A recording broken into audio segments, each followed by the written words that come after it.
அனைவருக்கும் வணக்கம். தமிழ் கேஎஸ்ஆர் சேனலில் பல பதிவு பார்த்துட்ருக்கோம். அதில் இப்போ இன்றைய பதிவு 12ஆம் வகுப்பு தமிழ் பாடத்தில் இயல் 1ல் இளம் தமிழே என்று சொல்லக்கூடிய செயல் பகுதியில் அமைந்த கற்பவை கற்றபின் என்று சொல்லக்கூடிய பதிவு.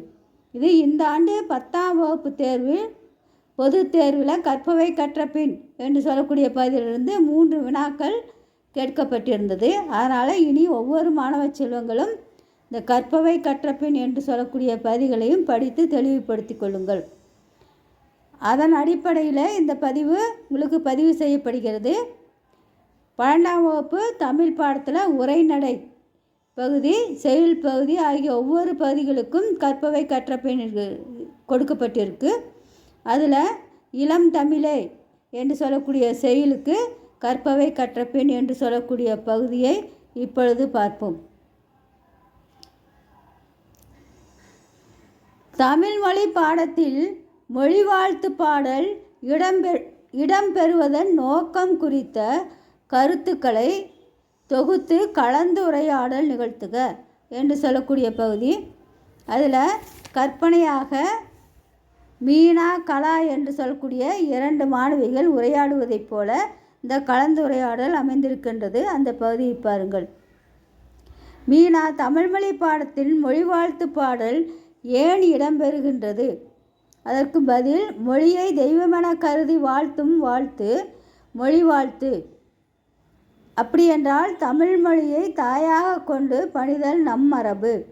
மொழியை பற்றி இன்னும் கொஞ்சம் சொல்லு கேட்கலாம் என்று அடுத்தடுத்து ஒவ்வொருத்தராக மீனா, கலா என்று சொல்லக்கூடிய பேரில் ஒருத்தர் வினாவாகவும் விடையாகவும் சொல்லப்படுகின்ற பகுதி.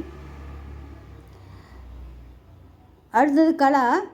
மொழியை இறையோடு ஈவுபடுத்தி பேசும் வழக்கம் நம் தமிழ்நாட்டில் உண்டு.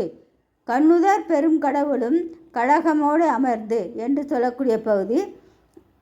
பன்னுற தெரிந்து ஆய்ந்த இப்பசுந்தமிழ் என்றது நம் மொழி போற்றுகிறது.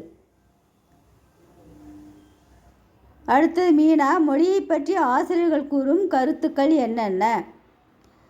அதில் சொல்லக்கூடிய கருத்துக்கள், நன் பன்னாட்டு புலவன் சங்கமேரி என்று தேவாரம் கூறுகிறது. பேராசிரியர் சுந்தரம்பிள்ளை தரும் மொழிக்கும் பரம்பொருளை ஓமையே கூறியுள்ளார். அடுத்தது தித்திக்கும் தெல்லமுதாய் தெல்லமுதின் மேலான முத்திக்கனியே என் முத்தமிழே புத்திக்குள் உண்ணப்படும் தேனே என தமிழ் விடு தூது ஆசிரியர் கூறியுள்ளார். அடுத்த மாணவி, தமிழின் சிறப்புகளை கேட்க கேட்க மிக்க மகிழ்ச்சியாக இருக்கிறது. இன்னும் இருக்கிறதா? அடுத்தது சொல்லக்கூடிய பதில், பெற்ற தாயும் பிறந்த பொன்னாடும் நற்றவானினும் நனி சிறந்தனவே எனவும் யாமறிந்த மொழிகளிலே தமிழ்மொழி போல் இனிதாவது எங்கும் காணோம் என பாரதியாரும், கண்ணல் பொருள் தரும் தமிழே நீ ஒரு பூக்காடு நான் ஒரு தும்பி என பாரதிதாசனும் கூறியுள்ளனர். தாய்மொழி இலக்கியங்கள் நாட்டுப்பற்றை உண்டாக்கும் தன்மையுடையது என்று இந்த ஒரு பகுதி மட்டும் இந்த பதிவில் பார்ப்போம். தொடர்ந்து ஒவ்வொரு பகுதிக்கும் ஒரு இயல் இருக்கக்கூடிய ஒவ்வொரு பகுதிக்கு பின்னாலேயும் கற்பவை கற்றபின் என்று சொல்லக்கூடிய பகுதி இருக்குது. அந்த பகுதியை தொடர்ந்து பார்ப்போம். நன்றி, வணக்கம், வாழ்க வளமுடன்.